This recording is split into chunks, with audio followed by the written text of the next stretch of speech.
Herbal itu mendukung gaya hidup sehat. Jadi jangan digunakan saat sakit.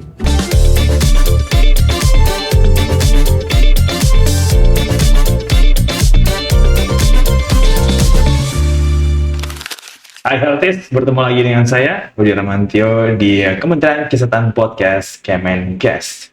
Nah, hari ini kita mau ngebahas soal jamu-jamuan nih ya, Healthies ya. Seperti kita tahu nih, Indonesia ini kan memang salah satu negara yang kaya akan ramuan jamu-jamunya nih ya kan. Mungkin beberapa Healthies juga pengonsumsi jamu yang sudah cukup lama nih. Nah, kita akan membahas mengenai perjamuan, bagaimana jamu ini bisa mendukung sistem pelayanan kesehatan di Indonesia. Dan kebetulan tanggal 27 Mei 2026 nanti ada peringatan Hari Jamu Sedunia. Dan nasional ya? Nasional ya, belum dunia ya. Semoga jadi dunia ya. Oke. Nanti sudah bersama saya dua narasumber kita hari ini. Ada Mas Pandu Hadiwinata dari Direktorat Tata Kelola Pelayanan Kesehatan Primer, dan juga Ibu Prapti Utami, praktisi herbal pendamping keluarga. Halo, selamat pagi Mas Pandu, Bu. Ibu, selamat pagi. Bagaimana kabarnya, Bu? Baik. Bagaimana Mas? Alhamdulillah Mas Audi. Oke, alhamdulillah baik ya. Oke, terima kasih nih buat Mas Pandu dan Bu Prapti ini sudah berkunjung nih ke studio Kementerian Kesehatan Podcast nih ya. Kita langsung aja bahas mengenai jamu. Tapi sebelum kita bahas lebih dalam ini, mungkin kita perlu sedikit memahami ya definisi jamu. Jamu itu sendiri ini bagaimana? Mungkin Mas Pandu bisa menjelaskan, mungkin nanti Bu Prapti bisa menambahkan. Oke, kalau bicara jamu tuh kayaknya budaya ya, bagian hidup masyarakat Indonesia gitu. Jamu sudah dimanfaatkan oleh leluhur gitu ya. Kalau kita jalan-jalan ke Candi Borobudur, ada relief di sana yang menyatakan bahwa jamu sudah dimanfaatkan lebih dari 7 abad yang lalu gitu. Nah, jamu ini menjadi bagian hidup yang harus dilestarikan gitu, karena bisa menjadi peluang gitu sebagai upaya promotif dan preventif yang dapat diintegrasikan ke dalam sistem kesehatan nasional gitu. Kalau merunut filosofinya Jampi Usodo, ya tentu saja ada doa dan ada obat di dalamnya, sehingga jamu dapat jadi sarana kita hidup lebih sehat secara lahir batin. Mungkin begitu ya Dokter Prapti. Mungkin Dokter Prapti bisa menambahkan. Nah, Dokter Prapti mungkin kalau dari jamu ya, terutama dalam kehidupan keluarga sehari-hari dari turun-temurun di Indonesia ini perannya seperti apa sih? Iya, jamu itu orang mengenal melihatnya sebuah sediaan yang berasal dari tanaman atau bahan alam, atau bahkan ada sisi mineral atau binatangnya. Tapi unik ya kok binatang, tapi memang begitu gitu. Jadi sebuah sediaan, tetapi ternyata filosofi yang tadi Mas Pandu bilang itu tidak hanya sediaan terlihat, tapi ada doa. Jadi disitulah sebenarnya kekuatannya. Ada yang mendefinisikan sesuatu doa yang dimakan gitu Mas. Ada istilah seperti itu, doa yang dimakan, karena sebelum diminum, sebelum dimakan itu didoakan dulu. Ya, mengapa tidak hanya tanaman? Karena seperti garam itu kan bahan alam dan bukan herbal. Jadi itu termasuk jamu juga, atau madu gitu ya, atau mungkin ada bahan-bahan lain. Bahkan ada yang melibatkan ada tanah gitu ya, jadi bahan-bahan alam menjadi sebuah sediaan yang berfungsi untuk, kalau saya mendefinisikannya adalah memelihara kehidupan manusia, seperti itu. Ya, memang jamu ini sudah menjadi bagian dari budaya Indonesia yang memang sudah kita lestarikan ya dari zaman dulu. Bahkan di era digital sekarang jamu ini masih menjadi favorit nih ya. Nah, mungkin Bu Prapti bisa menjelaskan juga nih manfaat kita dalam mengonsumsi jamu nih, terutama bagi kesehatan itu apa aja? Iya, tadi sebenarnya sudah disinggung oleh Mas Pandu, itu promotif dan preventif gitu ya. Promotif itu adalah bagaimana jamu ini membantu meningkatkan kesehatan. Jadi tubuh kita udah sehat nih, tingkatkan supaya kita itu berjaga kalau melakukan produktivitas lebih baik. Kalau preventif itu adalah mencegah supaya kita tidak sakit. Karena sebenarnya ketika kita minum jamu, itu tuh misalnya di luar sana banyak flu gitu ya, kita nggak kena. Seperti itu. Jadi fungsinya itu uniknya adalah tidak hanya ketika sakit, tapi justru malah ketika sehat kita minum. Itu jangan tunggu sakit, kan seringkali orang mengatakan misalnya sakit sesuatu udah minum jamu aja gitu kan, ya nggak ngejar. Jadi kalau misalnya orang mengatakan iya minum jamu aja nggak sembuh, lah kamu salah waktu minumnya. Justru pada saat sehat lah orang itu minum jamu supaya kesehatannya meningkat dan mencegah penyakit yang mungkin mendekat seperti itu. Nah ini menarik ya, memang peran jamu sebagai salah satu langkah promotif dan preventif. Nah bagaimana nih kalau dari Mas Pandu sendiri nih, kalau dari Kementerian Kesehatan ini melihat jamu nih, apakah memang sudah menjadi bagian dari promotif dan preventif nih untuk ya menjaga masyarakat dari potensi penyakit atau mungkin meningkatkan daya tahan tubuh nih supaya ya kuat beraktivitas dan tidak mudah sakit seperti itu. Oke, kalau melihat hal tersebut gitu ya, jamu itu bisa jadi peluang tapi perlu tanggung jawab yang cukup besar gitu. Karena kebijakan yang diambil oleh Kementerian Kesehatan itu searah dengan WHO. Jadi WHO punya strategi traditional medicine gitu ya. Di strategi yang sekarang ini mereka fokus ke arah TCIM, jadi mengintegrasikan gitu ya traditional complementary medicine di dalam sistem kesehatan.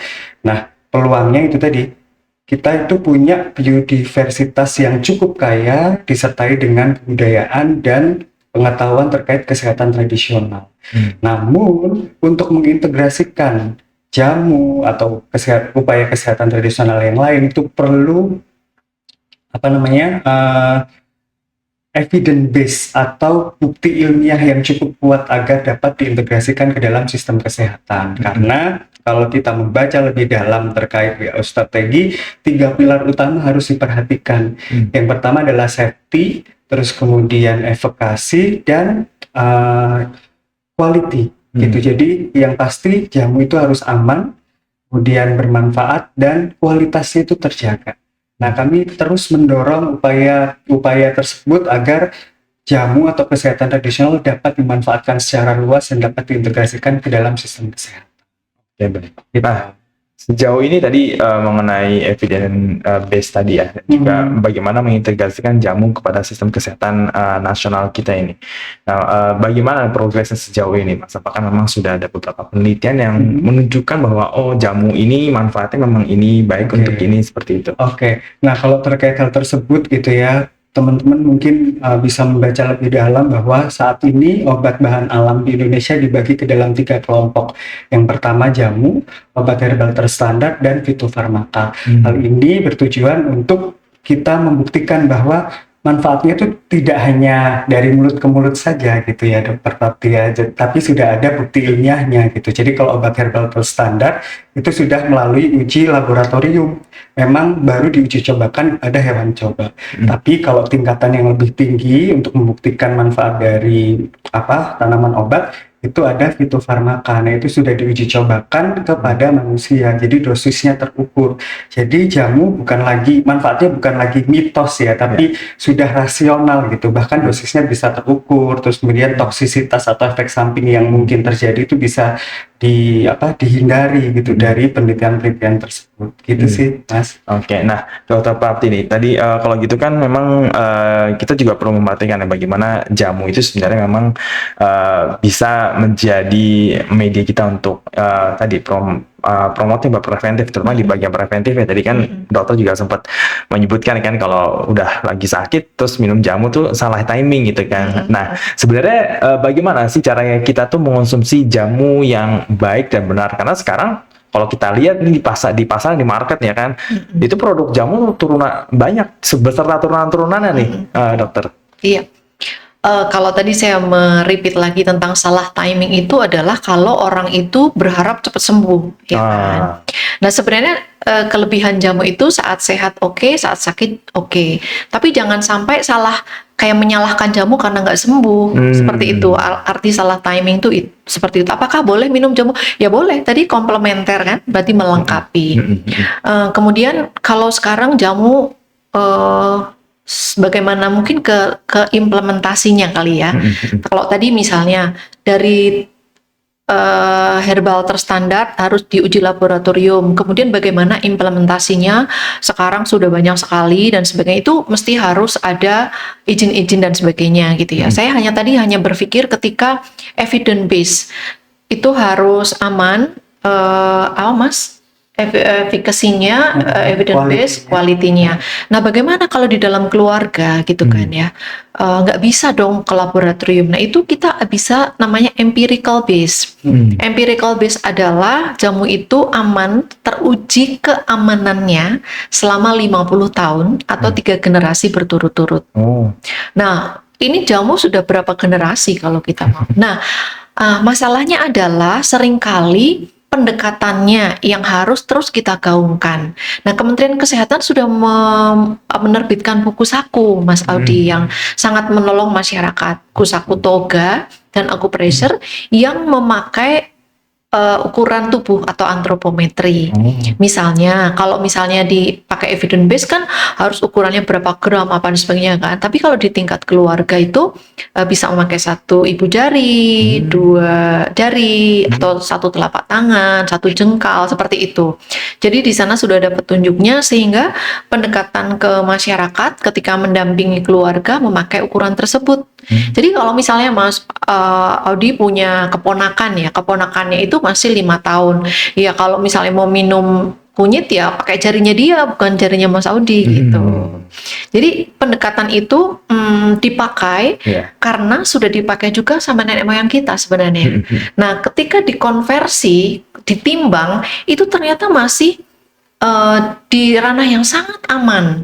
Justru itulah yang akhirnya keluarga-keluarga ini dengan pendekatan tersebut, tentu dengan regulasi dari pemerintah yang ada, saya berani melakukan itu, mendampingi mereka, sehingga kalaupun misalnya tadi sudah sakit nih, udah kebanjur sakit, ya nggak apa-apa. Ini adalah sebagai promotif meningkatkan kesehatan. Kalau anak sakit, itu kan nggak semuanya sakit seluruh tubuh kan. Jadi kalau dia batuk, dia masih bisa lari, masih bisa makan. Nah, di situ yang dibangun tuh. Jadi lingkungannya atau yang dikuatkan supaya si virus ini jadi kayak udah minggir, kamu minggir gitu. Cara kerja jamu seperti itu. Oke. Mungkin boleh Mas Audi tadi yang disampaikan untuk waktu itu selaras gitu dengan yang kami dorong untuk diimplementasikan dalam meningkatkan peluang integrasi pelayanan kesehatan tradisional gitu. Jadi melalui upaya asuhan mandiri, salah satunya melalui pemanfaatan tanaman obat ya Dok, itu kami menjembatani gitu agar masyarakat itu punya literasi gitu bahwa memanfaatkan herbal itu bisa gitu loh. Kita bisa memanfaatkan bumbu dapur tadi seperti yang Dr. Prapti sampaikan untuk meningkatkan derajat kesehatan masyarakat. Terus kami juga mendorong melalui upaya asuhan mandiri tersebut agar masyarakat tuh punya kemandirian dalam bidang kesehatan. Jadi sehat tuh bisa diupayakan dari rumah, dari dapur rumah gitu. Terus kemudian dari kelompok-kelompok asuhan mandiri yang terbentuk dari yang tadinya memanfaatkan, kemudian membudidayakan taman obat keluarga, hasilnya dibuat inovasi produk-produk herbal. Jadi selain sehat, kita juga mendorong peningkatan perekonomian gitu. Nah, dari kelompok-kelompok ASMAN tadi juga berjejaring dengan lintas sektor yang lainnya. Ada yang berjaring dengan kelompok wanita tani sehingga produk produk yang dipanen tadi itu lebih baik kualitasnya. Terus kemudian ada suplai bibit itu juga terjamin gitu ya dengan kerjasama tersebut gitu. Bahkan di beberapa desa yang kelompok asuhan mandirinya itu baik atau semangat ya memanfaatkan toga, itu sampai ke bidang pariwisata pemanfaatannya gitu. Jadi masyarakat dunia sekarang kan memang berbondong-bondong menggalakkan wellness tourism. Nah, untuk menjembatani hal itu, asuhan mandiri bisa jadi jalan masuknya gitu. Karena kalau Mas Audi sempat ke Jogja nanti ya, bisa berkunjung beberapa desa yang mengangkat jamu atau tema kesehatan tradisional sebagai salah satu wahana wisata yang ada di sana gitu. Jadi Itu tadi sih Dokter Mm-mm. Fakti. Jadi untuk menjembatani Melengkapi. itu kami di Kementerian Kesehatan hadir melalui asuhan mandiri gitu. Ya, tentunya itu menjadi kabar baik juga buat masyarakat Indonesia, terutama untuk Iya. industri tani ya kan, dan Betul. juga keluarga-keluarga nih. Nah, kan jamu ini kan tadi kan yang ditegaskan yang safety, quality sama efikasinya kan. Nah, cuma kan kalau orang kan yang namanya ngeracik jamu itu kan itu tadi ada yang nanam sendiri di rumah, misalkan dia nanam lidah buaya lah gitu kan, atau apa namanya kumis kucing gitu kan, atau nanam jahe atau dibeli aja di pasar diramu sendiri gitu, memang udah dari nenek saya nih dia ramu kayak gini. Nah, mungkin apakah ada nih edukasi bagi masyarakat terkait pertama menanam tanaman obat herbal itu sendiri di rumah ya, kemudian meraciknya sendiri ya kan, dengan itu tadi tidak meninggalkan 3 prinsip tadi ya, safety, quality, dan juga efficacy ya. Mungkin bisa dari Dokter Klavi terlebih dahulu. Iya, jadi sebenarnya memahamkan kepada masyarakat itu mesti lengkap, tidak hanya sekedar bisa membeli. Saya biasanya mengajarkannya membeli jamu itu kalau bisa di tempat yang terang, supaya bisa memilih bahan yang segar. Kalau di tempat yang gelap kita nggak tahu itu jamuran atau lembek gitu ya. Karena misalnya kalau rimpang-rimpang itu kan usianya minimal harus 8 bulan, 8 sampai 12 bulan gitu kan. Atau misalnya harus segar, itu ada ketentuannya. Si buku yang dikeluarkan oleh Kementerian Kesehatan itu cukup menolong supaya masyarakat itu bisa mengerti. Karena kan kalau menanam sekarang menunggu 8 bulan lama banget udah dibeli. Nah, kita juga memberikan edukasi bagaimana herbal yang baik itu adalah tumbuh di tempat tanah yang baik, tanah yang sehat maksudnya. Nah, tadi yang Mas Audi tanya, supaya masyarakat bisa membuat jamu itu baik dan benar gitu kan. Jadi kebenarannya itu tidak ansih jamunya doang, tapi tanahnya gimana. Sehingga kami mengedukasi misalnya tanaman-tanaman yang tumbuh di luaran sana jangan dipetik kalau terpapar polusi udara dan tanah. Misalnya di pinggir jalan raya, jangan. Tanah berarti tumbuh misalnya di tempat sampah yang jangan. Terus gimana dong kalau kita tahu itu tanaman obat? Ya kita domestikasi, kita ambil lalu ditanam di kebun, di tanah yang sehat, yang subur, kemudian tunggu dia beranak. Nah, anaknya ini yang nanti akan dikonsumsi. Sampai sebegitu kami mengajarkannya. Sehingga orang itu paham bahwa lintas sektoral itu diperlukan. Seperti kalau tadi di hilir itu kan mereka sudah berkarya antar keluarga, terus pariwisata, kesehatan sebagainya itu kan bagus sekali. Tapi di hulunya gimana? Nah, itu yang kita juga galakkan keluarga-keluarga yang punya pekarangan, yang punya kebun, nggak punya pekarangan pakai pot juga di rooftop juga bisa. Itu kita anjurkan untuk menanam minimal yang ada di dapur, kalaupun enggak ya, yang cukup. Nah, saya menjembatani juga dengan istilah herbal first aid atau P3K lah kalau kita ngomong ya. Nah, itu bisa dipakai untuk kehidupan keseharian keluarga. Misalnya, contoh kemarin ada seorang ibu yang habis scaling, habis membersihkan karang gigi, radang mulutnya kan. Akhirnya solusinya apa? Dia susah minum makan daun jintan. Dia kunyah daun jintan. Itu hilang radangnya.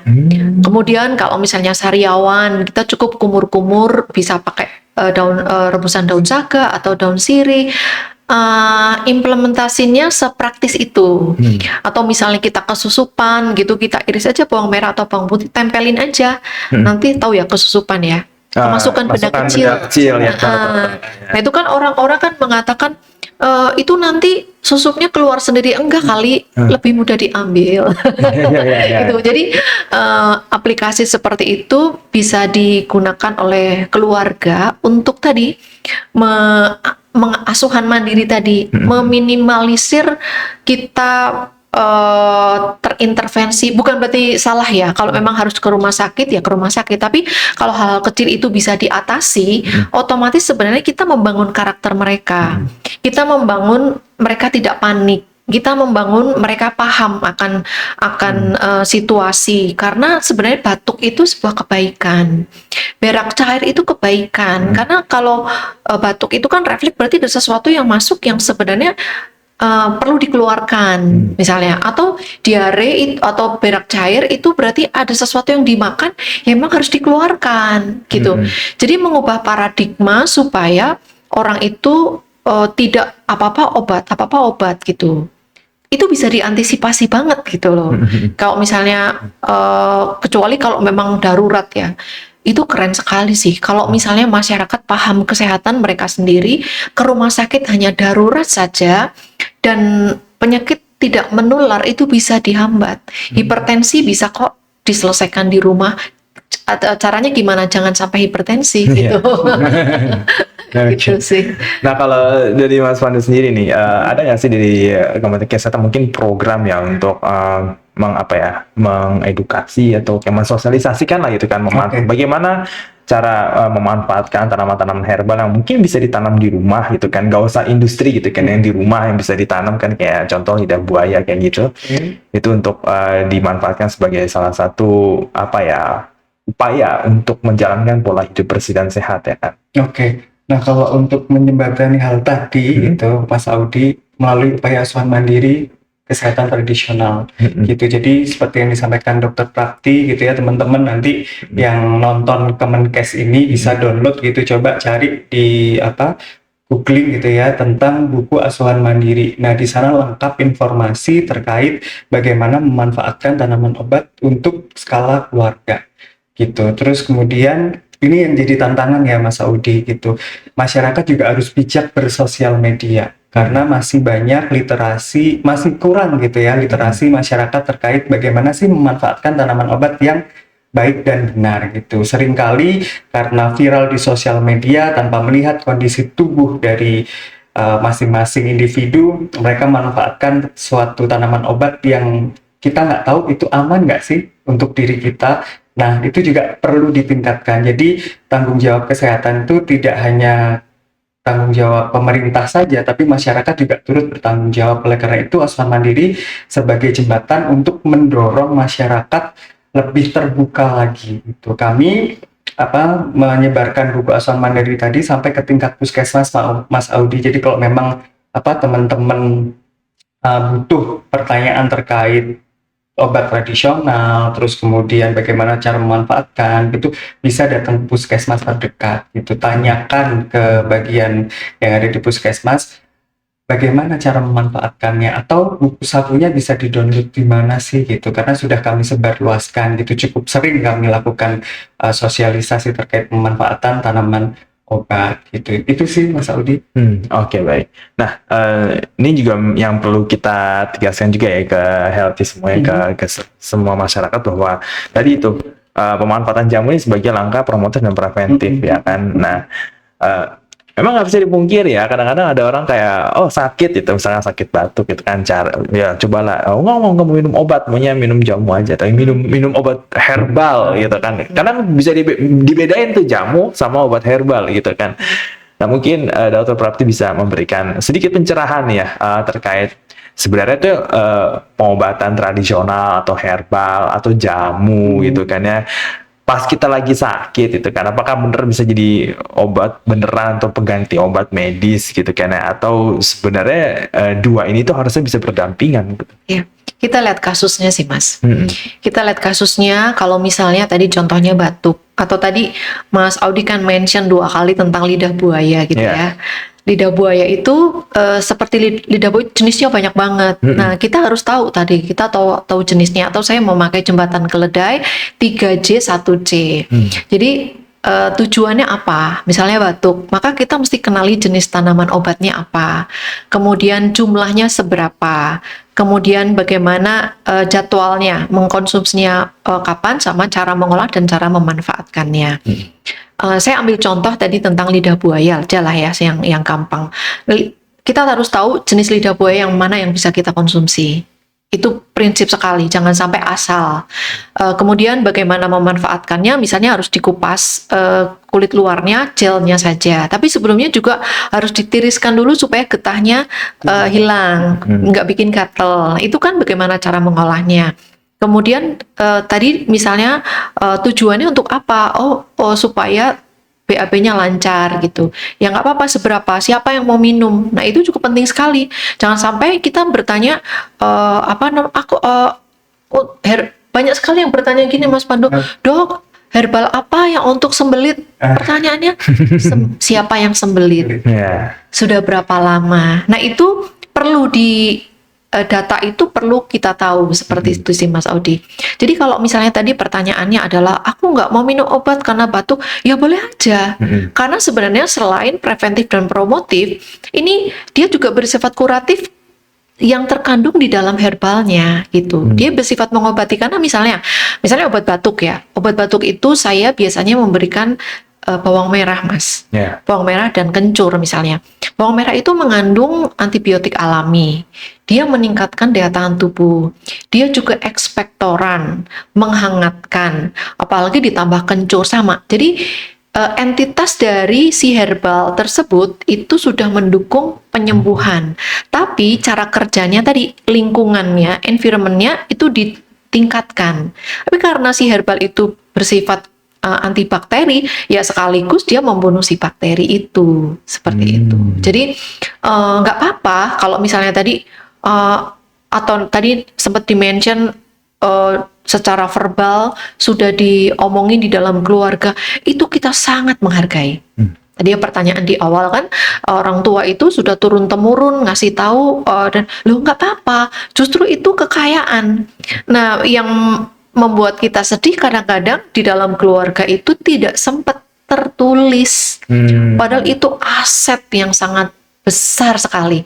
Selain pemerintah yang benar-benar hadir mengayomi masyarakat menggunakan buku Saku Toga Asuhan Mandiri itu, di masyarakat itu juga punya budaya yang sangat kuat juga. Kan nggak apa-apa gitu, nggak haram juga gitu memanfaatkan budaya keluarga untuk kalau bahasa Jawanya diuri-uri gitu. Udah terbukti loh tadi kan 3 generasi berturut-turut atau 50 tahun, ini generasi udah entah berapa ratus tahun misalnya, tapi tidak terbukukan.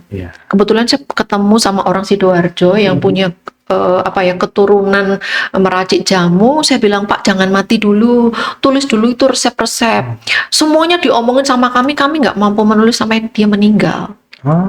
Kan sayang ya. Nah, cuman kami sempat ngerasa dia kalau datang itu cerita resep banyak sekali, tapi otak saya nggak mampu menuliskan hanya yang sedikit-sedikit aja gitu. Jadi itu beriringan ya, maksudnya pemerintah juga jalan, kekuatan masyarakat juga jalan. Karena saya tahu bahwa pemerintah itu tugasnya juga sudah banyak banget kan. Kalau saya sebagai bagian dari komunitas, ayo kita jalan tadi seiring sejalan gitu. Gitu sih Mas Audi. Nah ini juga sekaligus ingin merespon salah satu isu yang agak panas ya Mas Pandu ya, terkait itu TBC ya kan. Akhirnya dia pakai obat herbal gitu kan, katanya bisa nyembuhin gitu.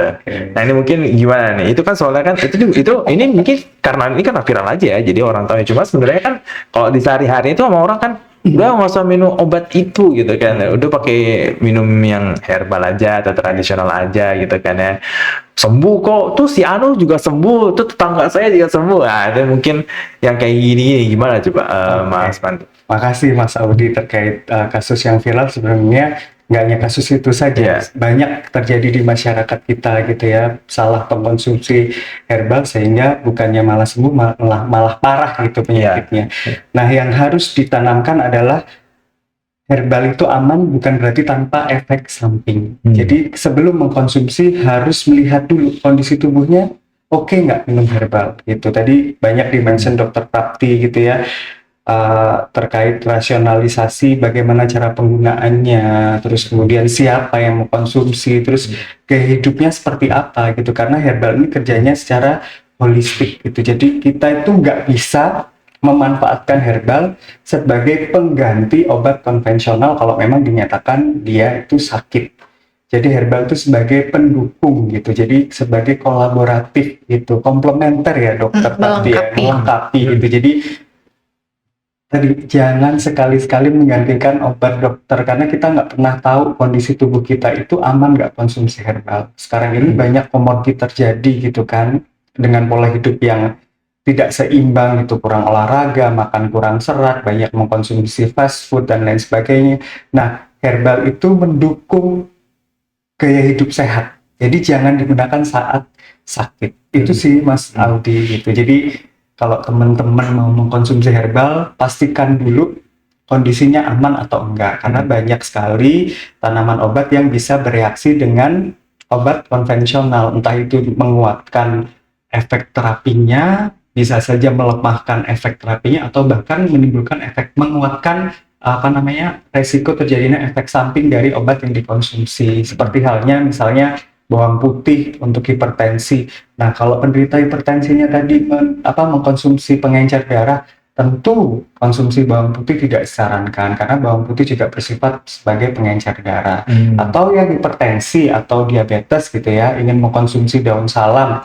Nah, hati-hati, daun salam itu juga bisa menurunkan tensi dan gula darah. Kalau dikonsumsi bersamaan dengan obat konvensional dengan dosis yang tidak terukur, itu akan menimbulkan penurunan gula darah atau penurunan tekanan darah yang drastis. Nah, itu akan berbahaya. Jadi, mari gitu ya, kita bersama-sama gitu ya, pemerintah dan masyarakat untuk lebih bijak lagi memanfaatkan tanaman obat. Nah, kami di Kementerian Kesehatan gitu ya, Direktorat Tata Kelola Pelayanan Kesehatan Primer dan Direktorat Fasilitas Mutu berjibaku gitu ya, bersama-sama dengan stakeholder untuk membangun pelayanan kesehatan tradisional yang tadi selaras dan sejalan dengan WHO yang menerapkan standar keamanan, terus kemudian kualitasnya dan berdasarkan evidence base. Jadi kami berharap dari upaya-upaya yang kami lakukan, masyarakat itu bisa teredukasi dan terdidik bahwa untuk memanfaatkan tanaman obat itu yang harus diingat adalah amannya dulu.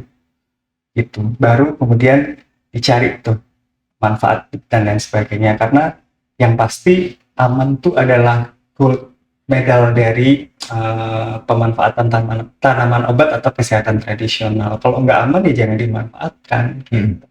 Nah, tentunya kan mengonsumsi obat herbal dan tradisional, jamu dan lain-lain. Tadi kan menyesuaikan dengan kondisi tubuh masing-masing. Nah, sebenarnya itu kondisi yang seperti apa nih yang sekiranya aman ya bagi seseorang untuk mengonsumsi obat-obatan herbal atau obat-obatan tradisional, jamu gitu. Mungkin kan pasti kan beda-beda ya, tapi secara umum lah itu bagaimana, dokter? Ya, kembali lagi tergantung kasusnya ya, Mas. Jadi kalau misalnya memang kasus darurat yang harus dibawa ke rumah sakit, ya segera dibawa ke rumah sakit. Nah, setahun yang lalu itu Kementerian Kesehatan sudah memperingati Hari Jamu juga membahas TB sebenarnya, Mas Audi. Dan di situ dari kementerian, dari BRIN, lalu saya diminta untuk memaparkan bagaimana saya sebagai pendamping masyarakat, pendamping keluarga mengaplikasikan. Nah, kebetulan saya juga tidak tahu di situ ada salah satu orang masyarakat yang memang mengkonsumsi obat TB. Kita tahu obat TB itu kan efek sampingnya sangat menderitakan. Orang itu seperti kemoterapi. Nah, saya punya seorang pasien yang ternyata waktu itu dia akhirnya bertanya kepada kementerian, kepada badan BRIN, kemudian ada saya di situ, bagaimana mengkonsumsi herbal pada saat terapi sebagai terapi komplementer. Nah, dari BRIN itu menceritakan tentang temulawak. Temulawak itu penelitiannya adalah dia meningkatkan daya tahan tubuh dan ternyata meningkatkan penyerapan obat dari obat TB. Kemudian dia juga sebagai antibakteri dengan cara merusak dinding sel bakteri. Nah, saat itu memang temulawak ini kan ginsengnya Indonesia kan, memang sudah terkenal seperti itu. Nah, kebetulan si pasien ini atau orang ini tuh memang sejak awal dia tanya kepada saya, karena dia minum obat berapa butir, Mbak? 19 butir setiap pagi.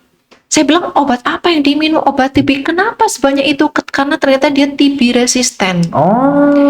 Dia nggak bisa makan, mual, muntah, produksi nggak produktif. Padahal dia pegawai negeri dan sebagainya. Akhirnya saya resepkan lah, tapi tidak bersama-sama. Tadi memang betul ya, Mas Pandu kan bilang jangan minum bersama-sama dengan obat kimia, nggak boleh bersama-sama, tapi dikasih jeda waktu. Jadi saya kasih temulawak, ternyata dia akhirnya bisa makan, bisa daya tahan tubuhnya kuat. Kan orang TB itu, bayangkan kita makan obat TB itu obat antibiotik kan. Ketika dimakan itu tuh bakteri rusak semua. Di usus juga gitu. Lemes dan sebagainya, udah pokoknya orang minum obat TB itu menderita. Terus gimana solusinya? Ya kita berikan pelengkap. Nah, herbal ini bisa menjadi pelengkap. Secara penelitian sudah diteliti, tinggal bagaimana kita mengimplementasikan, yaitu dengan antropometri tadi, Mas. Ukuran rumah tangga dengan ujung jari-jari diukur, kemudian keamanannya seperti apa ya, ditumbuk, sesederhana itu, ditumbuk, diseduh atau direbus senyamannya. Jadi saya selalu mengingatkan kalau belum pernah minum, pakai dosis yang sedikit mungkin supaya tubuh itu bisa beradaptasi dulu gitu. Jadi memang betul kita harus tahu bagaimana, kapan, kalau memang nggak bisa mengkonsumsi pada saat darurat ya jangan. Tapi kalau misalnya kita masih bisa sadar, nalarnya masih bisa dipakai, kita menggunakan obat dapur, itu harapan di sana tuh besar banget. Jadi di mana sih ada harapan orang sakit di dapur? Bumbu-bumbu dapur tuh memberikan harapan untuk hidup kita. Luar biasa ya. Dan tadi menarik ya, ada jeda ya, ada tata cara mengonsumsi nih. Jadi kan nggak boleh diminum barengan kan? Iya. Maksudnya berarti kan, misalkan kita minum obat antibiotik nih, ya kan, habis minum, terus kita nggak habis minum itu terus nggak langsung minum obat herbal kan? Iya. Nah itu jaraknya tuh berapa lama, dokter? Iya, biasanya saya memberikan waktu 1 jam sebelum obat-obat. Ini tergantung kasus ya, Mas. Kalau misalnya orang tersebut minum obat setelah makan, berarti herbalnya diminum sebelum makan 1 jam atau 1,5 jam sebelum makan. 1 jam sebelum Dengan makan. dengan logika, ketika dia minum, air itu kan cepat masuk ke usus kan. Ya. Air itu tidak diolah apa-apa di lambung, karena kandungan airnya ada jamunya masuk ke usus dan cepat terserap. Tidak ada makanan lain sehingga tidak menghambat penyerapan. Setelah makan, obat baru diminum kan. Obat itu kan biasanya seperti antibiotik harus diminum setelah makan karena side effect-nya yang cukup keras, baik di lambung maupun di usus, seperti itu. Nah, kalau misalnya ada orang-orang, dokter aku nggak bisa minum sebelum makan, ya nggak apa-apa, nanti 2 jam setelah makan, seperti itu. Jadi ada tata cara yang masyarakat atau keluarga ini memang harus ditemenin supaya nggak salah. Memangnya ada kasus salah, ada. Saya ngomong temulawak yang diminum apa. Jadi saya perlu konfirmasi, betul nggak yang diminum? Gitu. Jadi makanya pentingnya jenis, orang itu tahu jenis tanaman obat. Yang paling gampang kita mesti tahu bumbu-bumbu di dapur deh. Nggak usah mikirin yang susah-susah lah gitu. Lidah buaya tuh bagus sekali contohnya. Orang hampir semua tahu kan lidah buaya gitu. Tapi cara mengolahnya tahu nggak? Oh, pakai lidah buaya untuk jerawat, pakai lidah buaya untuk gatal semuanya lah, ya nggak ditiriskan kena getah, kayak gitu. Oke, baik ya. Jadi memang tata cara ini yang penting banget ya nih ya, Healthies ya. Nah, tanggal 27 Mei tadi kan, 27 Mei 2026 itu ada Hari Jamu Nasional ya. Mungkin dari Mas Pandu nih, apa pesan yang ingin disampaikan nih terkait Hari Jamu Nasional? Kebetulan tanggal 27 Mei 2026 itu adalah Hari Idul Adha. Hari Raya Idul Adha. Ya, insya Allah ya. Jadi pas banget lagi Lebaran Haji gitu kan ya, pas banget Hari Jamu Nasional nih. Bagaimana nih pesan yang disampaikan? Masaknya pakai jamu. Ini apa namanya, habis makan kambing terus minum jamu gitu. Jadi ya kalau menutup obrolan kita dari awal sampai ini, kayak emang penghujung ya, Mas, penghujung obrolan ya gitu. Teman-teman harus tahu gitu, sebelum mengkonsumsi jamu pastikan kondisi badan tuh aman gitu. Gitu, karena kita semua tahu tadi ya dari obrolan kita dapat simpulkan bahwa yang pertama kita harus tahu bahwa herbal itu aman bukan berarti tanpa efek samping. Terus kemudian perhatikan gitu ya keamanan, mutu dan khasiatnya gitu. Sudah ada belum bukti ilmiahnya terkait manfaat tanaman obat tersebut gitu. Terus kemudian sebelum mengkonsumsi pastikan untuk melihat kondisi tubuh gitu, karena kami mendorong upaya pemanfaatan tanaman obat itu lebih ke ranah promotif dan preventif gitu. Saya kebetulan punya seorang ibu keturunan Keraton Sumeneb, beliau peracik jamu, Mas Audi, dan saya sekolah sebagai tenaga kesehatan tradisional juga. Jadi setelah saya sekolah, saya memahami kenapa ibu saya menyuruh saya minum jamu rutin. Tadi ternyata senyawa yang ada di dalam tanaman obat itu bukan senyawa yang diproduksi oleh tubuh, sehingga tubuh perlu waktu untuk mereplikasi mana saja senyawa-senyawa yang bermanfaat dan tidak. Oleh karena itu kenapa harus sedikit demi sedikit, terus kemudian harus rutin dikonsumsi agar tubuh tuh mengenal gitu ya, mengenal senyawa dari tanaman obat tersebut. Oleh karena itu mengkonsumsi jamu rutin itu bukan berarti setiap hari, tapi ada jedanya 2 atau 3 kali dalam seminggu gitu. Terus yang terakhir pesennya gitu ya, mungkin nggak nyerempet-nyerempet banget terkait Idul Adha gitu, tapi kembali saya ingatkan gitu bahwa hidup sehat itu tanggung jawab pemerintah dan masyarakat. Ayo kita upayakan hidup sehat dengan memanfaatkan keserat ya, satu kesehatan tradisional. Ingat, pastikan apa yang dikonsumsi itu aman dan bermanfaat. Jangan lupa lestarikan jamuku, jamumu, dan jamu kita. Oke, baik, wah, luar biasa ya pesan-pesan dari Mas Pandu. Mungkin dari Dr. Rapti ada pesan-pesan yang disampaikan terkait Hari Jamu Nasional 27 Mei 2026 nih. Yang kebetulan juga sih Hari Raya Idul Adha itu.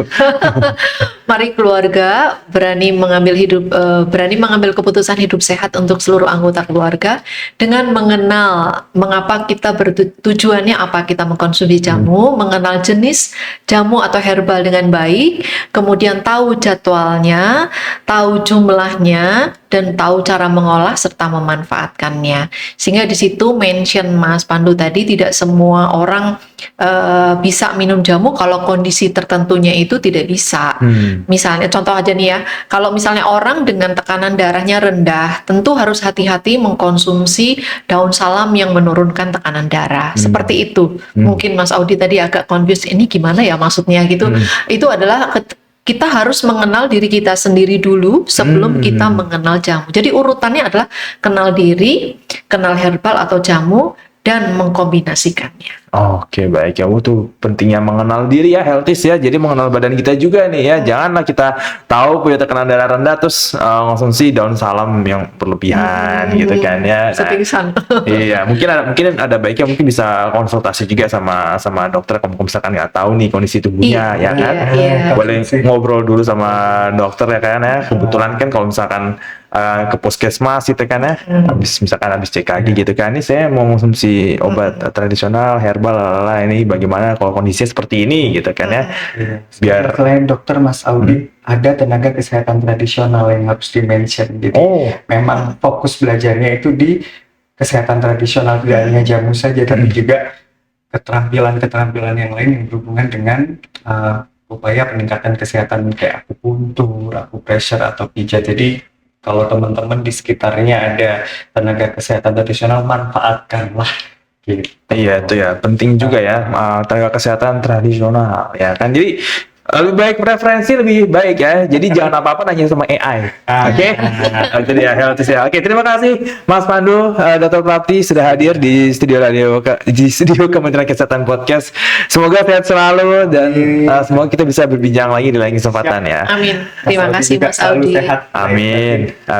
Oke, healthies itu dia Kementerian Kesehatan Podcast di episode kali ini yang membahas soal jamu. Semoga bisa memberikan manfaat ya dan lebih bijak lagi kita dalam mengkonsumsi jamu yang tentunya menjadi salah satu budaya Indonesia yang patut kita lestarikan. Oke, akhir kata saya Audi Ramantio pamit undur diri. Oh ya, jangan lupa untuk subscribe channel YouTube Kementerian Kesehatan, like dan share video ini ke teman-teman semuanya, ke grup WA, grup Telegram, ke grup Facebook, semuanya disebar ya. Ke sosial media yang lainnya juga boleh nih ya, di-share aja langsung linknya supaya semuanya dapat manfaat dari podcast kita di episode kali ini. Akhir kata, saya Ramantio pamit undur diri dan saya ucapkan salam sehat.